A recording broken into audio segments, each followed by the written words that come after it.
Saçmıyor yanıdan Dikmenin yaşlı iri Aytır gibi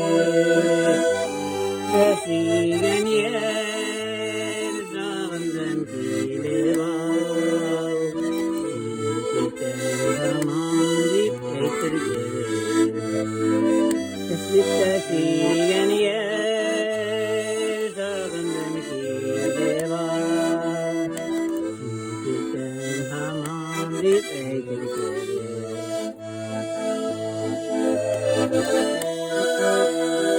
Aldır bir yere Zenger tırnağın ardında saz bulur